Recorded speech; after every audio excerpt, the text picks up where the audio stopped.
The shot that shouldn't work at 14,000 feet over Rabaul Harbor on November 7, 1943. A 24-year-old rear gunner made a decision that no Navy manual allowed. He didn't aim at the enemy aircraft diving toward him. He didn't even aim near it. Instead, he pointed his twin .50 caliber machine guns into empty sky far ahead of where the Japanese Zero actually was and pulled the trigger. For a split second, it looked like a complete miss, like every other failed attempt he had made in the past 8 months. But then something impossible happened. The Zero flew directly into his bullets and disintegrated midair.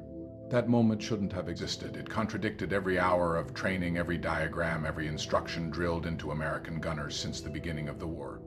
And yet, in those few seconds, everything changed. Because what that gunner had just discovered by instinct under pressure and completely alone would quietly rewrite the rules of aerial combat. At 2:17 a.m. the night before the mission, Aviation Machinist Mate First Class Richard Parker lay awake in his narrow bunk aboard the carrier, staring at the cold steel ceiling just inches above his face. Sleep refused to come, not because of fear, but because of something worse out. 17 combat engagements behind him and not a single confirmed kill. That number echoed in his mind like a quiet accusation. It wasn't just his failure, it was the squadron's reality. Over the past 6 weeks, 8 rear gunners had been killed, and every one of them had followed the rules perfectly. That was the part that didn't make sense. They weren't making mistakes. They were doing exactly what they had been trained to do, and it still wasn't enough. The first man Parker replaced had been David Martinez, killed on September 14, 1943. Martinez had trusted the manual completely. When a Zero approached, he calculated the lead exactly as taught at Pensacola, half a wingspan ahead, steady aim, controlled bursts. He fired once, then corrected, then fired again. Each time, his tracers slipped just behind the enemy aircraft as if they were chasing it but never quite catching up. 4 perfect bursts, 4 clean misses, then the Zero returned fire. Its 20mm cannon rounds tore into the Corsair's fuel tank, igniting it instantly. The explosion was so sudden that the pilot didn't even have time to react. Martinez died without ever understanding why his perfect technique had failed him. 3 weeks later, Tommy Wilson took his place. Wilson didn't trust the manual as much. He tried to adapt, leading targets by twice the recommended distance, then even more. But no matter what he did, the result was the same. His tracers curved harmlessly through empty sky behind every attacking Zero. Then came the moment that ended his life a head-on pass. Wilson fired everything he had, desperately trying to land a hit, but the Zero pilot knew he wasn't a threat. He kept coming, closing the distance to just 200 yards before firing. The Corsair's engine was shredded in seconds, and the aircraft went down trailing smoke into the ocean. They never recovered his body. By late October, the pattern was undeniable. It wasn't bad aim, it wasn't lack of courage, it was something deeper flaw in the method itself.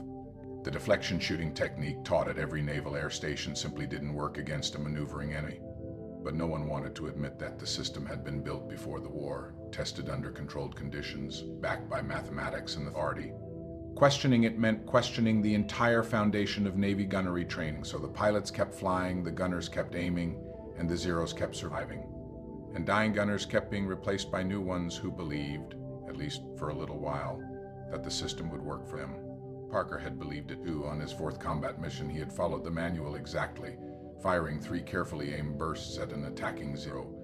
All 3 missed. Moments later, cannon rounds tore through the Corsair's wing, puncturing the fuel tank. Only Morrison's skill kept them alive long enough to return to the carrier. After they landed, nothing needed to be said. Parker knew he had failed.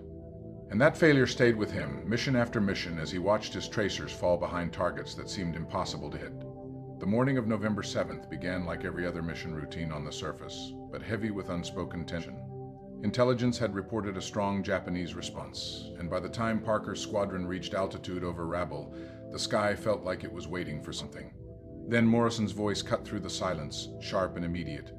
11 o'clock high diving? Parker snapped his gaze upward and saw Eta Zero dropping out of the sky at terrifying speed, its angle of attack perfectly aligned with the approach that had already killed 3 gunners in his squadron. Distance closed rapidly, 300 yards, then less. The combined speed of both aircraft meant they were converging at over 400 miles per hour. Parker's training activated automatically. Aim at the target, lead slightly, fire when it fills the sight. It was simple, clean, and proven, at least in theory. But Parker had seen what that method did in real combat. He had watched it fail again and again, watched men die while using it exactly as instructed. In that fraction of a second, with the Zero bearing down on him, he made a choice that defied everything he had been taught. Instead of aiming at the aircraft, Parker aimed far ahead of it, 8 full aircraft lengths into empty sky. There was nothing there, no target, no visual confirmation, no guarantee. It felt completely wrong, almost absurd. Morrison banked the Corsair hard to the left, and the sudden heifers pressed Parker down into his seat, making his arms feel impossibly heavy. The gun sight vibrated violently against his eye, and the Zero streaked across his field of vision faster than seemed humanly possible to track. Every instinct told him to correct his aim, to bring the sight back onto the target, to follow the training that had been drilled into him. But he didn't. He held his aim on that empty point in space and squeezed the triggers. The twin .50 caliber machine guns erupted instantly, their roar filling the cramped gunner's position with a deafening, continuous thunder. Brass casings flew past his face, hot and spinning, while the sharp smell of cordite filled his lungs. Tracer rounds streaked forward in a bright arc ahead of the Zero, so far that it looked like a complete miss. For a fraction of a second, nothing happened, and the Zero reached that exact point in space and flew straight into the stream of bullets. The effect was immediate and violent. The engine cowling ripped apart under the impact, the propeller shattered into fragments. Thick black smoke burst outward as the aircraft flipped upside down and began spiraling toward the ocean thousands of feet below. The entire engagement lasted only seconds, but to Parker, it felt like time had stopped. Morrison's voice crackled through the intercom, sharp with disbelief. What the hell kind of shooting was that? Parker didn't answer right away. His hands were shaking, not from fear, but from realization. He had just done something that contradicted every rule he had ever learned, and it had worked perfectly. He hadn't aimed at where the Zero was, he had aimed at where it was going to be, and somehow that made all the difference. As the Corsair continued its patrol over Rabaul, the sky began to fill again with incoming Zeros. Parker stared through his sight, knowing the next few moments would decide everything. He could go back to the method that had failed every gunner before him. The method that felt safe because it was taught, because it was official, because it was accepted. Or he could trust what he had just discovered, something that felt completely wrong, completely unproven, and yet undeniably effective. In the next engagement, he would have to choose again, and this time it wouldn't be instinct, it would be a decision. The method that shouldn't exist, trusting the impossible 3 minutes after the first Zero went down. The sky over Rabaul refused to stay quiet. 2 more Japanese fighters appeared at 10 o'clock level, slicing across the horizon with terrifying speed, their silhouettes sharp against the bright blue sky. Parker shifted his position, the metal frame of the rear gun mount vibrating under his grip as the Corsair adjusted course. His breathing was steady now, but inside, something had changed. The shock of what he had just done was fading, replaced by a growing realization that he was about to make a decision again, this time not out of instinct but by choice. He could return to the method that had been drilled into him for months, the one that every instructor at Pensacola swore by, the one that felt safe simply because it was official, or he could trust something that made no logical sense, something that had worked once but had no explanation, no approval, no guarantee. The training still echoed in his mind, clear and structured. Estimate speed, calculate angle, apply slight lead, fire when aligned. It sounded perfect in theory, but Parker had lived the reality of it. He had watched tracers slip harmlessly behind targets again and again, watched Zeros evade every burst like they were always one step ahead. The problem wasn't his aim, it was timing. By the time he fired, the target had already moved. That understanding, simple as it was, changed everything. So instead of calculating like before, he did something different. He estimated movement, not position. He looked at the Zeros not as targets, but as paths. The 2 fighters were closing fast, crossing his field of view at a speed that made traditional aiming almost pointless. Parker adjusted his guns, not toward them, but far ahead of them, farther than anything that felt comfortable. This time it wasn't 8 aircraft lengths, it was closer to 10. Empty sky again, nothing to shoot at, nothing to confirm. Just a point in space where he believed the aircraft would be when his bullets finally arrived. For a split second, doubt crept in. Every instinct told him this was wrong. Every lesson he had ever learned told him to correct, to bring the sight back onto the target, but he didn't move, he squeezed the triggers. The twin .50 caliber machine guns erupted with controlled fury, their recoil slamming into his shoulders as the Corsair vibrated under the force. Tracer streaked forward in a bright, unwavering line far ahead of the Zeros, so far that it looked like a complete miss to anyone watching. For a fraction of a second, it seemed like history was repeating itself, another wasted burst disappearing into empty sky. Then the lead Zero reached that exact point. It didn't dodge, it didn't break, it flew directly into the stream of bullets. The impact was immediate. The cockpit canopy shattered in a flash, fragments scattering into the air as rounds tore through the fuselage. The aircraft jerked violently, its nose dropping as thick smoke poured from the engine. Within seconds, it rolled downward, spiraling out of control toward the clouds below. The second Zero reacted instantly, braking hard to the right and disappearing into cover before Parker could adjust his aim. Inside the Corsair, there was a brief moment of silence, broken only by the fading echo of gunfire and the hum of the engine. Then Morrison's voice came through the intercom, different this time, no confusion, no disbelief, just sharp awareness. "You're not aiming at them." Parker kept his eyes forward, scanning the sky, already anticipating the next movement. "No, sir," he replied calmly. "I'm aiming at where they're going to be." There was a pause, just long enough to feel the weight of what had been said. "That's not what they taught us," Morrison responded. Parker didn't hesitate. "No, sir." Another silence followed, shorter this time, and then Morrison gave an order that carried more weight than any manual ever written. "Keep doing it." That was all Parker needed. From luck to proof, the rest of the patrol turned into something entirely different from anything Parker had experienced before. He wasn't reacting anymore, he was anticipating. Every movement of the enemy aircraft began to make sense in a new way. A diving Zero wasn't just an incoming threat, it was a trajectory, a path that could be predicted. A turning Zero wasn't random, it was committed to that turn for at least a moment, bound by the limits of speed and physics.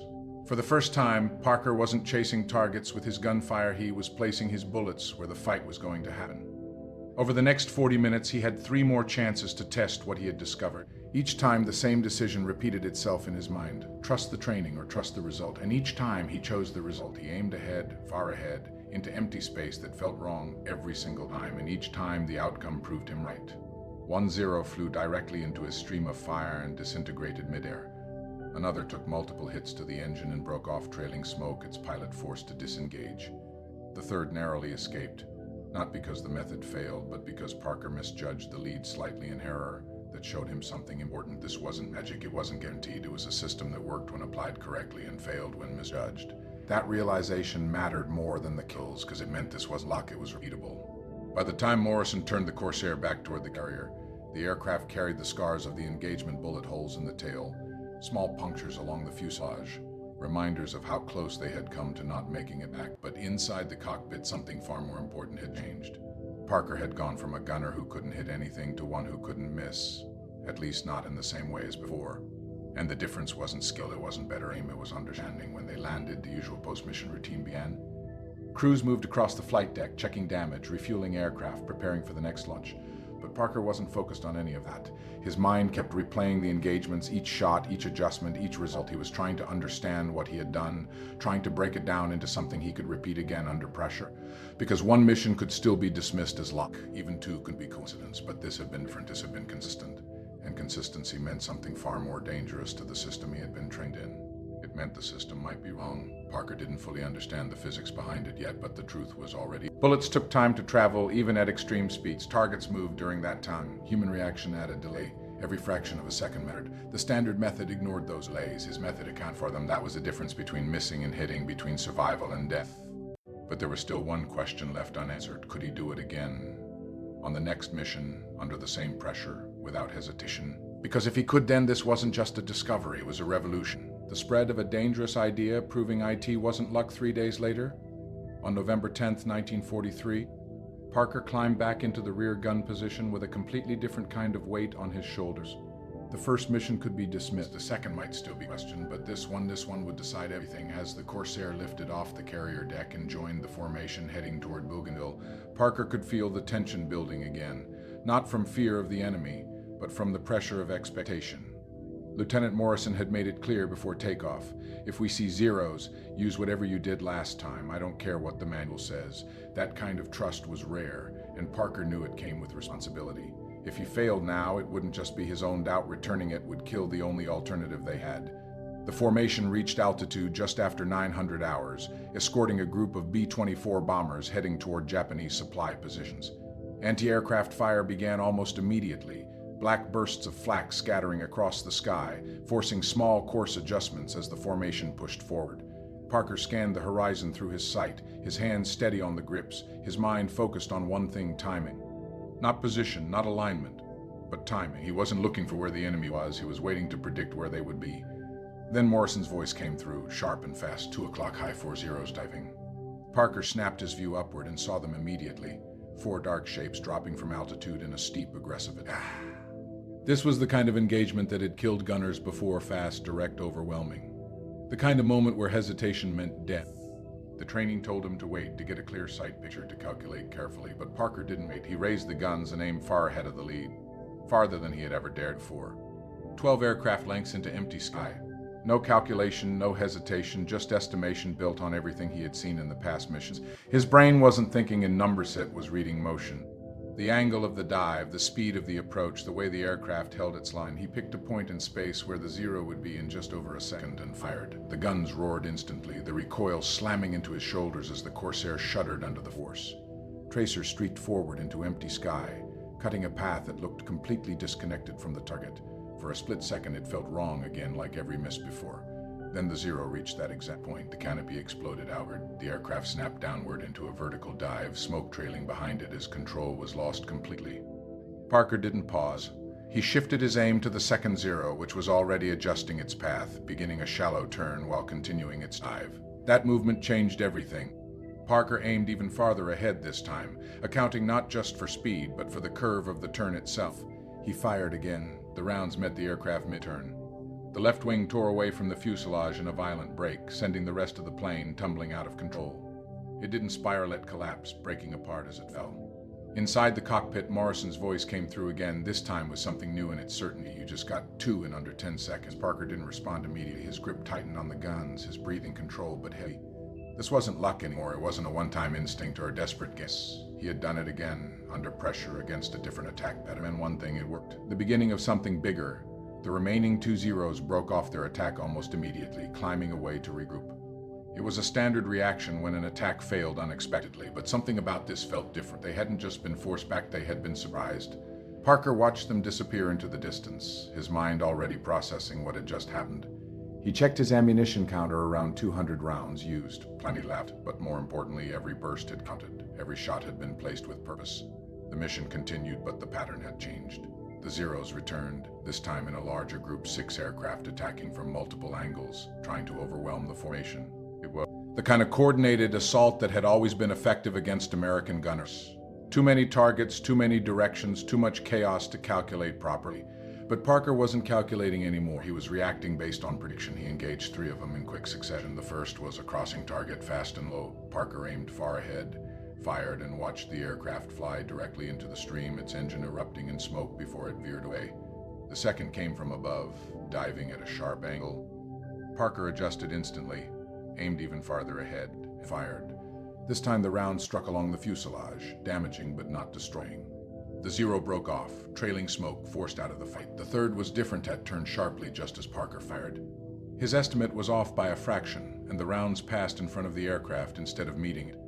That miss told him something important. This method wasn't perfect, it wasn't guaranteed. It required precision and judgment, not just execution. But even with that, the difference was undeniable. The hit rate wasn't just better, it was dramatically better. Where the old method might land 1 hit in 10 attempts, this one was landing more than half.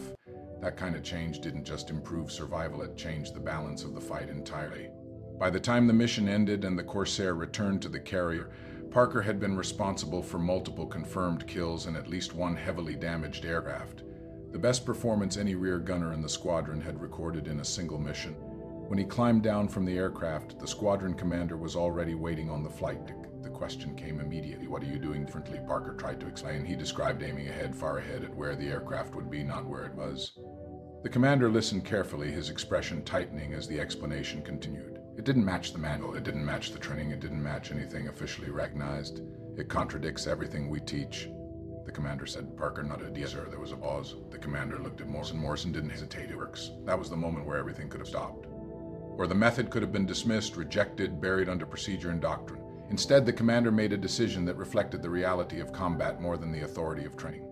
I'll pass it up the chain, he said. Let the experts look at it. Then he added something else. In the meantime, stick to standard procedure. Morrison waited until the commander walked away. Then he turned to Parker, his voice low, direct, and unmistakable. Ignore that, because in combat, survival didn't come from following rules. It came from what actually worked, and now Parker had something that worked. The only question left was how far it would spread and how many lives it would change before anyone officially admitted the truth. The secret that spread without permission from one gunner to many that changed didn't come through orders, manuals, or official briefings. It started quietly, almost invisibly, in the only place that really mattered, the ready room. That night after the mission, Parker sat with the rest of the squadron, the usual noise of post-flight chatter filling the space. But there was something different in the way people looked at him. Not admiration, not yet, but curiosity. Gunners who had spent months missing suddenly saw someone hitting consistently, and that kind of difference couldn't be ignored. One of the first to approach him was Aviation Machinist mate 2nd Class Tommy Chen, a gunner who had been flying for 6 months without a single confirmed kill. Chen didn't waste time with small talk, he just asked the question directly. What are you doing differently? Parker didn't give him theory, he didn't talk about physics or calculations. He stood up, used his hands, and showed him. The zero is here now, he said, pointing to an imaginary position in the air. Your bullets take about a second to get there, and that second it moves this far. He stretched his hand forward, a distance that felt exaggerated, almost ridiculous. Stared at it, shaking his head. That's like aiming at nothing, Parker nodded. That's exactly what it is.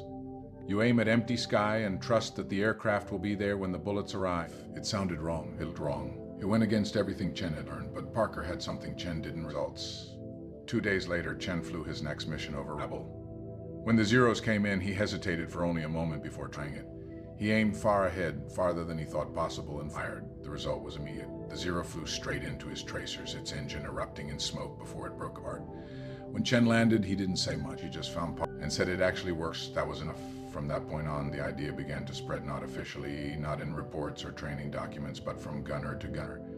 In conversations between missions, in quick demonstrations on the flight deck, in quiet exchanges where survival mattered more than protocol. Became something you never expected on instructor, not by rank, not by assignment, but by experience. How to estimate where a target would be instead of chasing where a target would be instead of chasing where it was. Some didn't believe him at first. Aviation Machinist mate 1st Class Robert Hayes openly argued that it contradicted everything taught at Pensacola. Parker didn't argue back. He let the results speak. Hayes tried it on his next mission and came back with 2 confirmed kills. After that, the argument stopped. By December 1943, the change was undeniable. 8 gunners in Parker's squadron were using the method regularly. Their combined kill rate jumped dramatically from single digits the previous month to over 40 confirmed kills. That kind of increase couldn't be explained by luck or coincidence, squadron leadership noticed. The numbers were too clear to ignore. When the commander called Parker in again, the tone was different this time. Not questioning, not skeptical. Careful, you've been teaching this, he said. Yes, sir. There was a pause. The commander looked at the reports, then back at Parker. Keep doing it, he said finally, but don't put anything in writing. It wasn't approval, it wasn't official, but it was enough. Because in combat, results mattered more than documentation, and what Parker had discovered was producing results no one could deny. A war fought without understanding the method didn't stay contained within one squadron for long. War had a way of moving information faster than any official system ever could. Pilots and gunners rotated between carriers. Squadrons crossed paths during operations. Conversations happened in places far removed from briefing rooms on crowded decks, in temporary airfields and bars during short moments of leave. One gunner would mention something different, something that worked. Another would listen, try it, and pass it on again. There was no official name for it. Some called it extreme lead. Others called it future point shooting. A few simply referred to it as Parker's method, but the name didn't matter. The results did. By early 1944, the technique had spread to multiple squadrons across different carriers. And wherever it spread, the effect was the same. Hit rates increased, losses decreased, and engagements began to shift in favor of American forces. But while American gunners were adapting, the Japanese pilots were facing something they didn't understand. For months, they had relied on their superior maneuverability to survive. They knew American gunners aimed where the aircraft was, and they exploited that weakness with aggressive, unpredictable movements.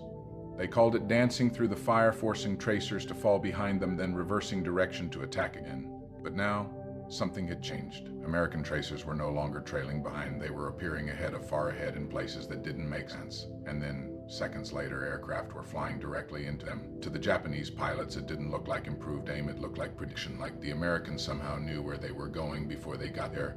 Reports began to filter back through their intelligence channels, describing what seemed like a new kind of technology, some kind of advanced aiming system that calculated future positions. The truth was much simpler. There was no new equipment, no new guns, no new systems, just better judgment. But that simplicity made it harder to understand. Japanese commanders assumed complexity. They believed they were facing a technological advancement, not a change in human behavior, so they responded the way they always did, by adjusting tactics. Pilots were ordered to make their maneuvers more unpredictable, to change direction more frequently, to vary speed and attack angles in ways that would confuse what they believed to be predictive systems. In theory, it made sense. In reality, it made things worse, because every aggressive maneuver committed the aircraft to a path, even if only for a second.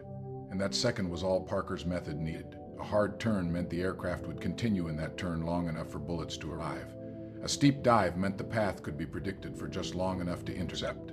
The more violently the Zeros maneuvered, the more predictable they became in short bursts of time. And that was exactly what American gunners had learned to exploit. By mid-1944, the difference was measurable. Japanese losses to rear gunners increased dramatically, while American bomber survival rates improved. Formations that had once been vulnerable were now far more difficult to attack. The balance hadn't shifted because of new aircraft or new weapons. It had shifted because gunners were no longer reacting, they were anticipating, and yet officially nothing had changed. The manual still said the same thing, the training remained the same, there was no official recognition of what was happening in the field. The system hadn't caught up to reality, but in the air, where survival was decided in seconds, that didn't matter, because the men who needed to know already did, and they were using it every day in every fight without permission. The principle that outlived the war, the math behind survival by early 1944.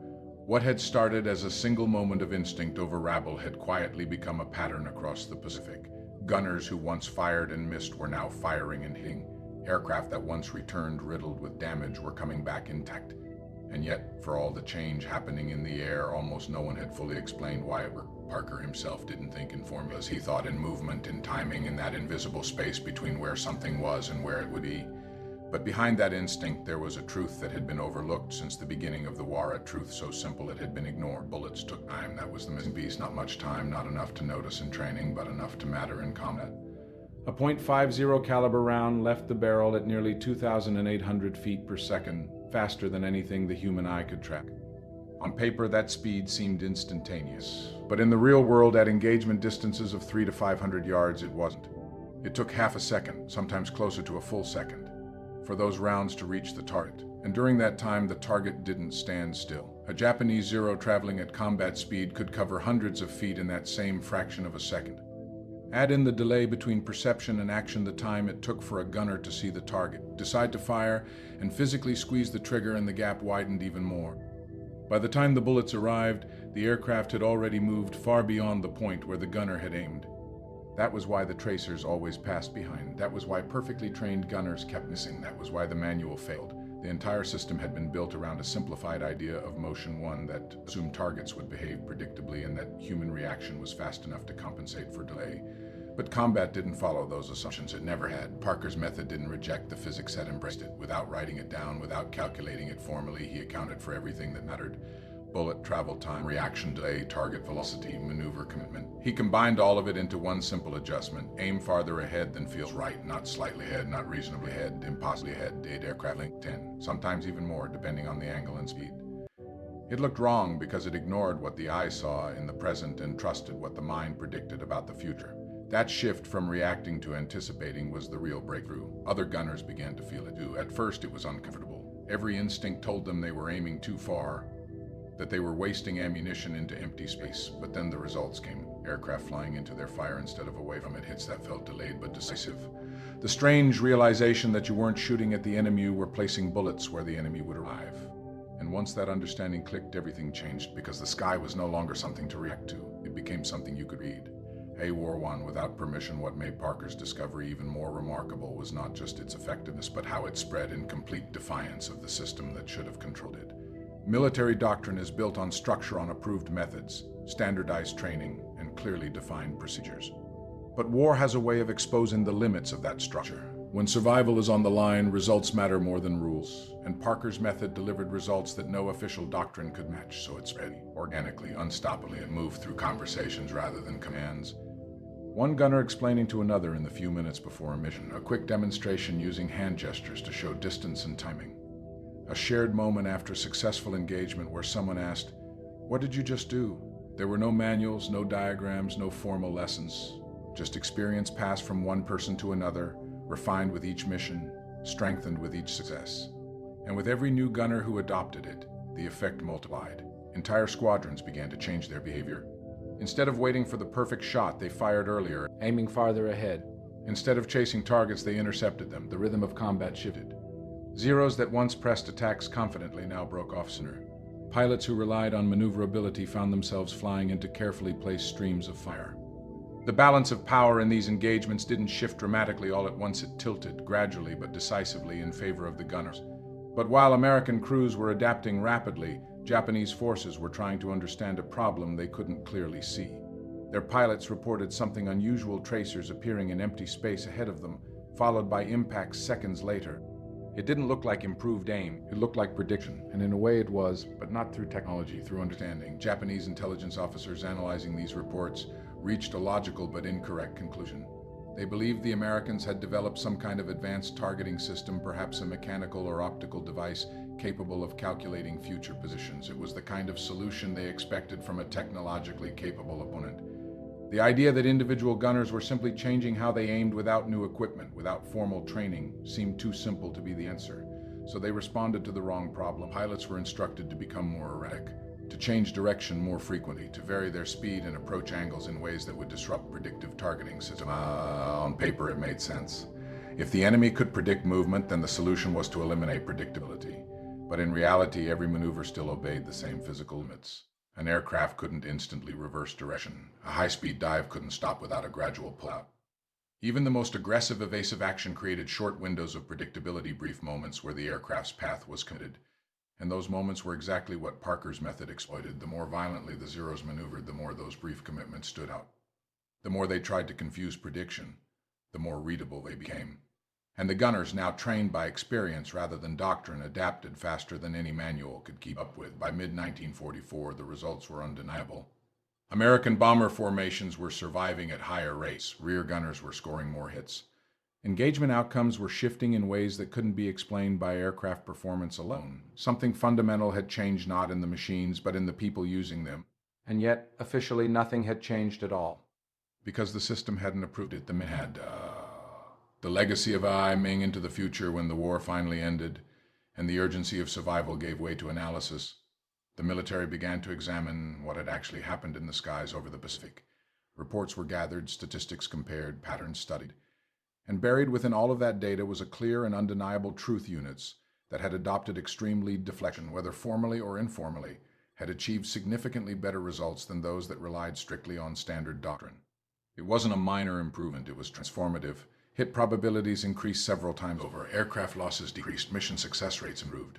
The difference was too large to ignore and too consistent to dismiss as coincidence. The conclusion, once it was finally accepted, was simple. The original method had been incomplete. It hadn't failed because it was entirely wrong. It had failed because it didn't go far enough. So the doctrine evolved, but not loudly, not dramatically. There was no announcement declaring a revolution in aerial gunnery. No acknowledgement of a single individual who had sparked the change. Instead, the updates appeared gradually. Training materials began to emphasize greater lead distances. Instructors started talking more about timing and less about fixed formulas. The concept of aiming at a future position became part of standard teaching, wrapped in new terminology that made it acceptable within the system. The idea had been absorbed, normalized, institutionalized, but its origin remained largely unspoken. The principle itself didn't stay confined to World War II. It carried forward, adapting to new forms of combat and new technologies. In Korea, where jet aircraft moved at speeds unimaginable just a few years earlier, the required lead distances became even more extreme. Gunners had to think even further ahead, placing their fire far beyond what felt reasonable. In Vietnam, the context changed again, helicopter door gunners engaging moving ground targets, convoy vehicles, and fleeting threats. But the core idea remained unchanged. Don't aim at where the target is. Aim at where it will be when your rounds arrive. Eventually, machines began to take over the calculations. Modern targeting systems, guided by radar, computers could process speed, distance, and trajectory in fractions of a second. They could do what Parker had done instinctively, but faster, more precisely, and without human hesitation. Yet even these systems relied on the same fundamental concept in future position. The technology changed, the principle did not. Richard Parker himself never became widely known for what he had done. He completed 43 combat missions, earned recognition for his performance, and returned home after the war to live a quiet life. He worked in aviation, raised a family, and like many veterans, spoke little about the details of his service. The method he had helped bring into the world became part of standard practice, taught to new generations without reference to its origin. It became anonymous, but its impact was anything but. Every improved hit rate, every aircraft that returned safely, every pilot and crew member who survived an engagement that might have ended differently just months earlier, those outcomes were shaped in part by a single shift in thinking, a decision to stop aiming at what was visible and start aiming at what was inevitable. 17 confirmed kills, dozens of gunners directly influenced, hundreds more indirectly, and potentially thousands of lives affected by a method that was never officially introduced. never formally credited but quietly changed the way combat was fought, all because in one moment of clarity under pressure, a gunner chose to trust something that didn't exist at the future and aim for it.